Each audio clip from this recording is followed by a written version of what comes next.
मणिपुर के सभी सम्मानित बुजुर्ग और भाई, यहाँ पर मौजूद मेरी माताएं बहनें, मंच पर उपस्थित हमारे साथ समाजवादी पार्टी के वरिष्ठ नेता डॉक्टर सुधीर पवार जी, थाना भवन से पूर्व ब्लॉक प्रमुख शेर सिंह राणा जी, थाना भवन से जिला पंचायत सदस्य टीनू बाबरी अंकल जी, मेरे साथ चल रहे असलम प्रमुख साहब और सभी लोग जो यहाँ मंच पर उपस्थित हैं, आप सभी को अस्सलाम वालेकुम, नमस्कार।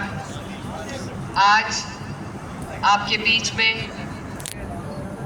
और बहुत खूबसूरत संचालन कर रहे हमारे मास्टर जी, मास्टर जाहिद, आप लोग यहाँ पर सबसे पहले तो मैं माफ़ी चाहूँगी कि हम लोग 3-4 घंटा देरी से आए और आपका धन्यवाद देना चाहती हूँ कि उसके बावजूद आप लोग यहाँ पर बहुत ही खूबसूरती के साथ, बहुत ही शालीनता के साथ हमारा इंतज़ार कर रहे हैं, तो आपका दिल की गहराइयों से शुक्रिया। ये चुनाव का दौर है, पूरे देश भर में चल रहा है, आपके बीच में भी हम वोट की अपील के लिए आए हैं। साइकिल का निशान है, आने वाली 19 तारीख है और देश के जो हालात हैं वो आपके सामने हैं। आप सब अच्छी तरीके से जानते हैं कि डबल इंजन की सरकार में पिछले 10 साल से आपको और हमें क्या मिला है।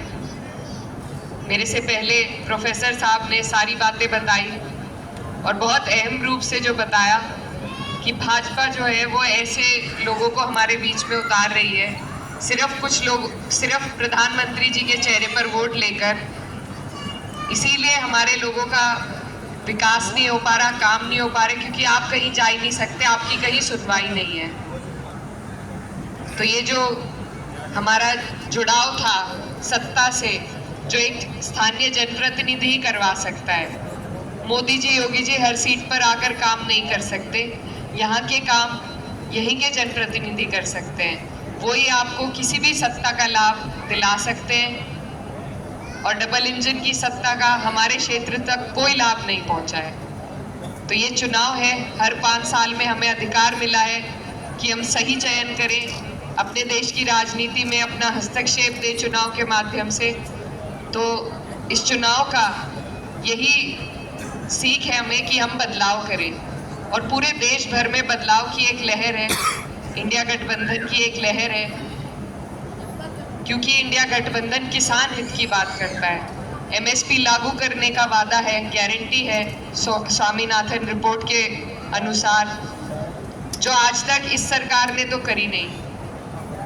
आपके यहाँ पर बड़ी तादाद में किसान वर्ग मौजूद है और आप लोग जानते हैं किस तरीके से हर पेमेंट के लिए यहाँ धरने देने पड़ते हैं। 1 साल का धरना वहाँ पर भी चला था दिल्ली में, कोई सुनवाई नहीं है।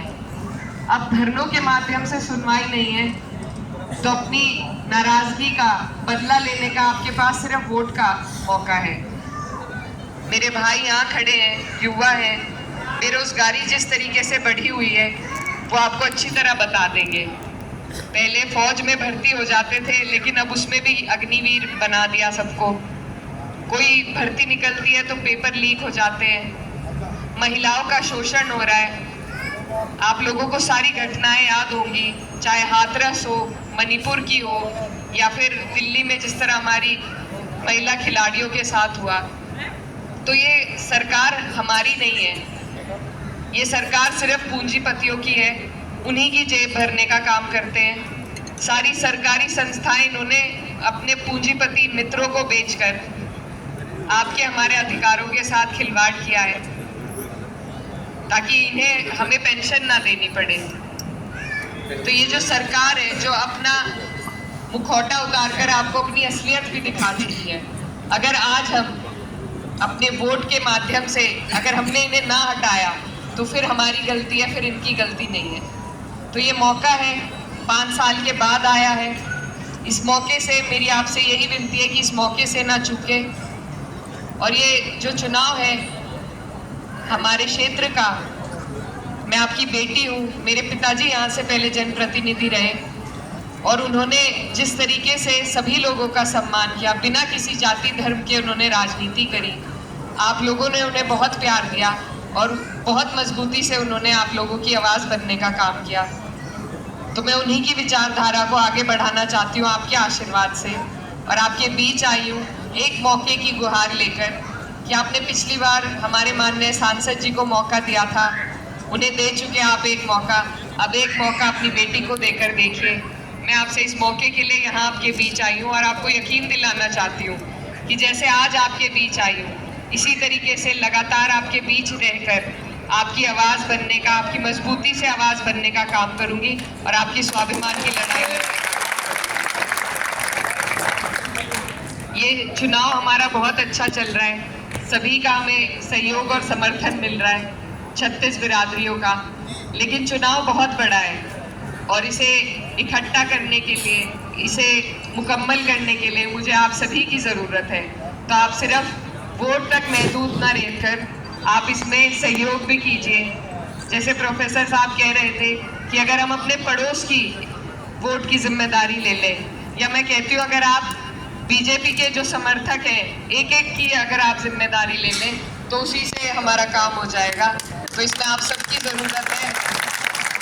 ये बदलाव का चुनाव है और मैं आपका आशीर्वाद लेने के लिए आपके बीच आई हूँ।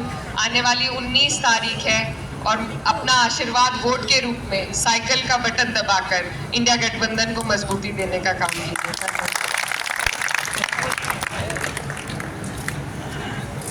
बहुत बहुत